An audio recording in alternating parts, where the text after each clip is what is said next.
So I gotta take the flywheel off, but the clutch doesn't even look that bad. Like, look, there's still plenty of meat on this clutch. But for the power that I'm making, this clutch isn't good enough. Alright, sorry I didn't film taking the flywheel off. It's just that my hands are really greasy, and turning the GoPro 7 on is just making it really dirty, and it needs to get resurfaced. So get that resurfaced. Then in here, the oil is leaking from the rear main seal. So you can see it's been leaking from here, and then there's like some coolant along here. So you can tell that my head gasket was gone for a pretty long time. The coolant has managed to get onto the back of the rear main seal.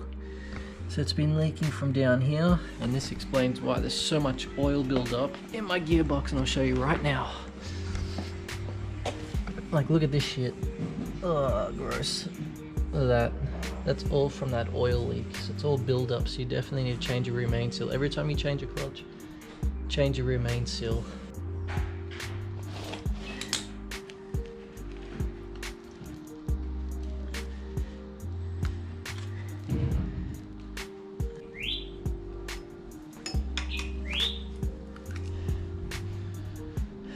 What you want to do is get yourself one of these scrapers. They work so good to go into tight spots like that to get the seals. And all you have to do is dig in there and just keep popping it out like this. Just go in and keep popping. These are so good. Get one of these to get one of these seals out. Just some more bullshit happening right now. So these bolts are too long and does not sit flush against the block. So I'm going to try to find washers, but I can't find any. So I went out to Autobahn, picked up some washers to fill in these blanks, and hopefully it's all good to go. So I'll put you guys on a time lapse once I put the engine on the engine stand and start tearing this bloody block apart. I just want to get this all done right now because I've wasted a lot of time trying to figure out ways. So I just ran to the shops, got these.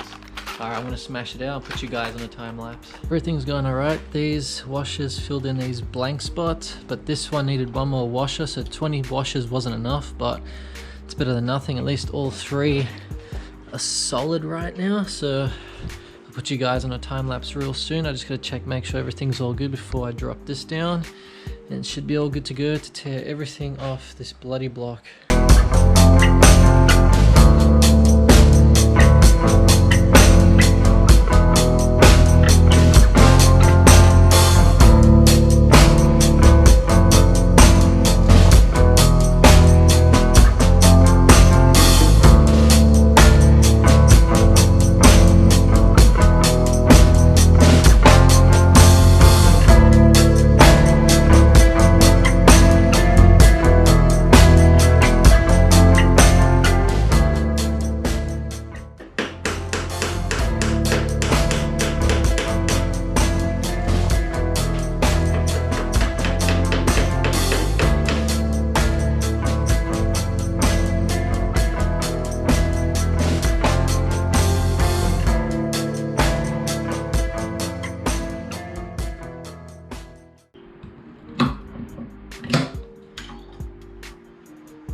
Alright.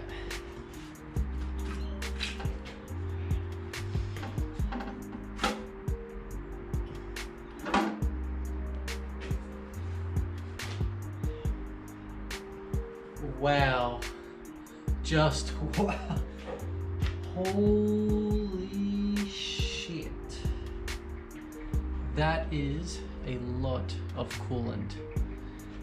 I don't know if you guys can see that. I'll have to grab the camera with some light. There is so much coolant in here. Holy shit. What in the actual fuck? There is just so much coolant in here. Look at all the green. That's all the coolant, man. All this coolant has been in the sump this whole time. That is so bad. That is really bad. You definitely do not want coolant in your sump, and I'm so glad that I said to myself, do you know what, just do the internals in the block and you'll be happy in the long run. Because if I was just to change my head gasket and just do the head and then find out that there's all this coolant in my sump, and I'm just going out with all this new power and just thrashing around with coolant in my sump, that's so bad. The friction would be terrible right now. So I'm so glad I've got forged pistons and conrods going in here, new engine bearings, all that crap. But this is pretty clean. I'm assuming the coolant cleaned that. That's cooked, man. This is fried. Time to undo all this shit and take it to the engine shop.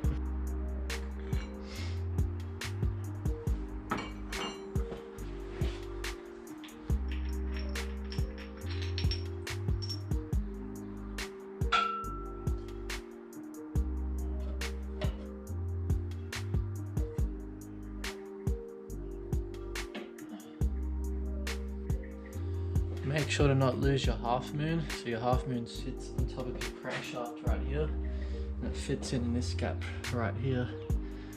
So you definitely do not want to lose that, because this is what keeps the harmonic balancer and the crankshaft turning together. So this half moon, don't lose it. Don't forget to put it back in, because if you forget to put it back in, then this thing is just going to be free spinning.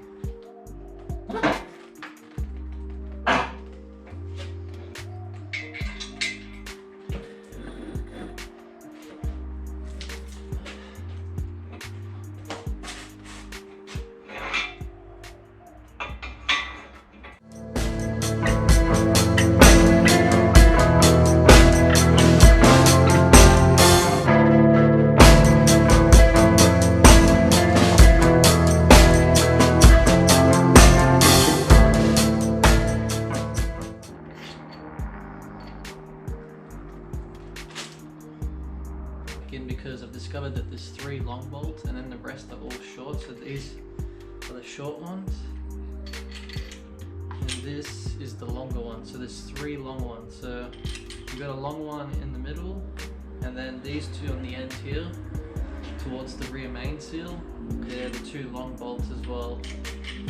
So just remember where you take them out, so that way when you put them back in you don't mix them up.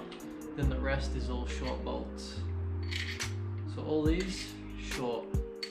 Just 1, 2, 3 are the long bolts, the rest all short. And make sure to bag it. Boom.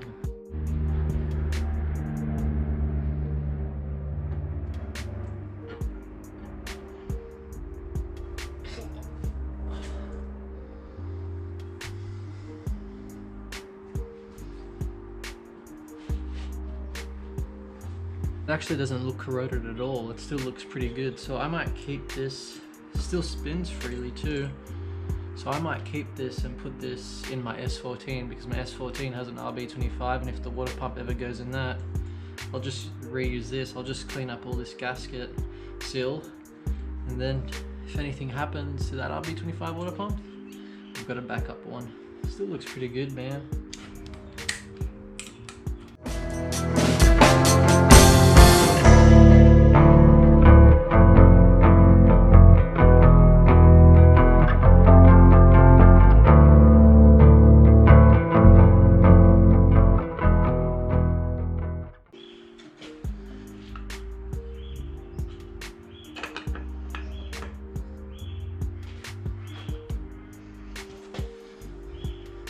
This oil pump is probably about, so my car was made in 97, so that means this oil pump is headed towards 22 years old. Holy shit. See, this is the problem with Skylines. A lot of people that own Skylines never really work on them. They do like dodgy jobs to keep them going, but if you're the type of Skyline owner to actually change all these things properly, then you're a proper Skyline owner. If you've owned a Skyline and just put some sealant around some leaks, then you're an idiot. You don't know how to look after a Skyline, you don't know how to own a Skyline. Therefore, you've never owned a Skyline. The oil pump that I'm going for is a R34 GDR N1 oil pump, so I'm getting that Nitto crank collar, so they're gonna fit on, so when I take this to the engine shop, they're gonna fit on the Nitto crank collar. That way it doesn't slip, but it always makes sure that the oil pump is constantly rotating. Have a look what I've just noticed with my thermostat sitting inside where the water pump goes. Have a look at this. In there, it's not even sitting properly. It's just like all crooked and shit. So I don't think that was even operating properly. So that really sucks.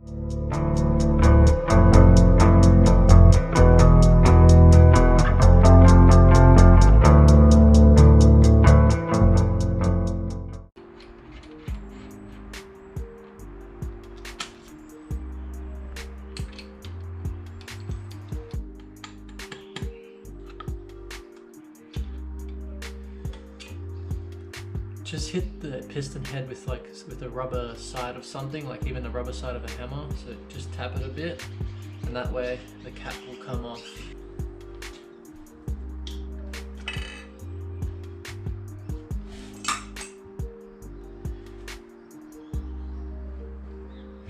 Cylinder 1, can even see coolant inside here, inside the pins. Look at that, there's coolant all in there. That sucks.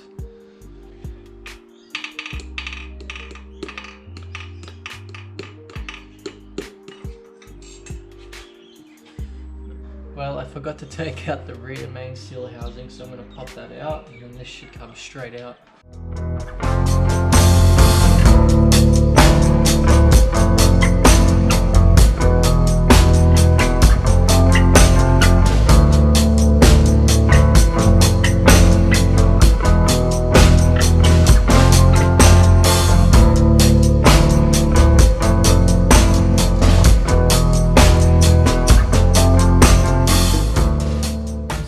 Wrapped. As you guys are seeing right now, I finally took everything off the block. It's fully stripped. Also waiting for one more part. It's the oil drain kit, so it goes from the head back to the sump, so that way there's no oil build up in the head. This job was pretty tiring doing by myself, like tearing everything off, putting everything in bags, writing where they go. You just gotta make sure you got everything all lined up perfect. Make sure you've got everything in order, because when you put everything back, you don't want to miss anything, especially in the block. It's very crucial that you get everything correct back in order, because one thing out of place, all that thousands of dollars, all that time and effort into your build, and you stuff up because of one bolt, that can just ruin everything. It's so awesome to see that it's all gone. I can't wait to forge my block. I can't wait to get it back, put all the new pistons in and all that stuff, put everything back together, and finally go get it tuned, start going sideways, start hitting boost, just have fun. I just can't wait to hear it with the new screamer pipe. It's gonna sound so sick with the new turbo and the turbo flutter. Oh man, I'm already getting excited knowing that I'm getting closer and closer with this. So this hobby is very expensive, but it's worth it, because think about it, people go out there to the pokies, go gambling, you know, go out drinking. All that money every weekend just gets wasted for what? You get nothing out of drinking. Yeah, you have fun, but I'd rather spend all that money on a big turbo and then know that I've got that turbo for a long time. Thank you guys for all the love and support as well throughout this channel. I'm so glad that this build is getting closer and closer to being, you know, back on the road again. And thank you guys for all your patience and support as well. Like, I hope you guys understand, like, I'm doing this all by myself, so it's gonna take some time. Like, I don't have people living in my garage doing this for me, so I'm doing this all by myself. I do all the videos, all the editing. I work all day. I make time for like my friends, family, missus. It gets really hectic sometimes because I'm trying to fit everything into once, and editing and filming, doing your job on the block. Like, say example, if I was to work on the block without the camera, I'd smash it out, because I want to make good footage, set up the camera here and there. It's very time consuming, because setting up the camera, talking to the camera, doing the work at the same time, it adds on so much time. So thank you guys for all the support that you guys show. I'm going to wrap this video up right now. Leave a like, leave a comment down below. If you haven't subscribed, hit subscribe, and I'll catch you guys on the next episode. Catch you guys later.